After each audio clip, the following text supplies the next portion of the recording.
creature design, that's what first attracted me to it. And then watching the films and things and seeing the other creatures involved in Godzilla's universe. It's just a creature suit design, I think. I mean, it's not fantastic, it's just a lizard, isn't it? It's just a dinosaur.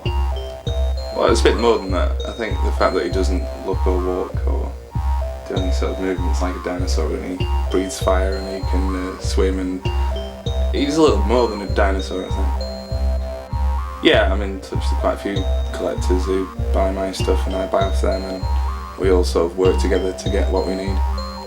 Well, at the release of the American Godzilla film, a couple of advertising or promotion companies got in touch with me and wanted me to do select work for, TV and radio and talk about Godzilla and his history and things. So I ended up on a program called Collector's Lot on Channel 4.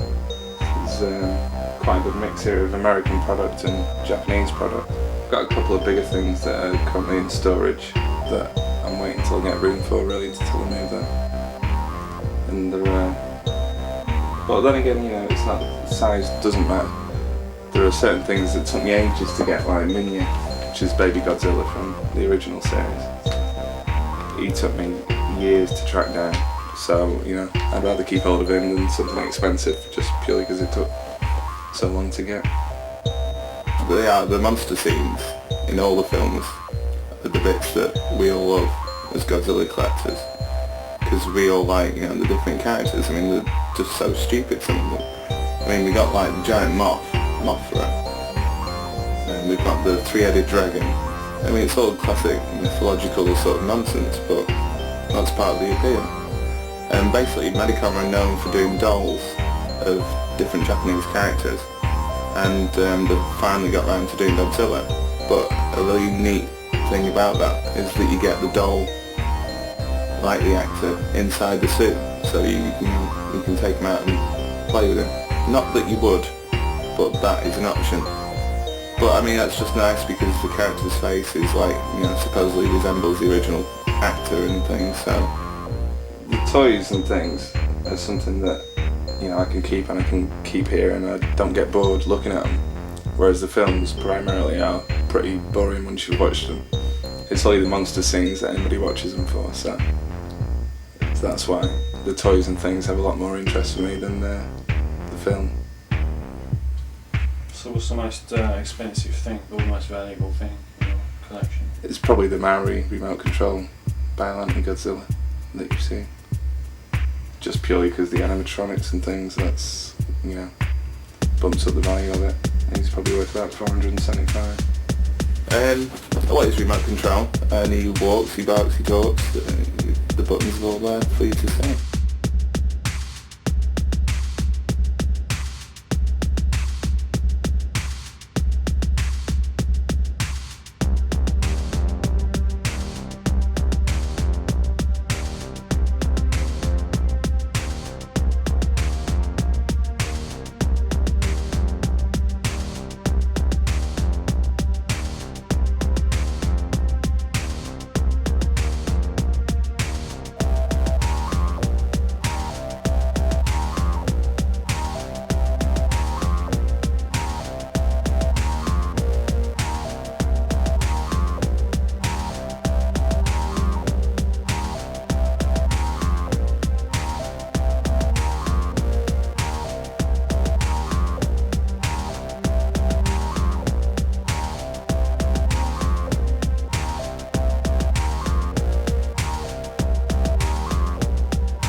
you have to see the credits on some films, but to me that isn't the point. I mean, that's anal to me.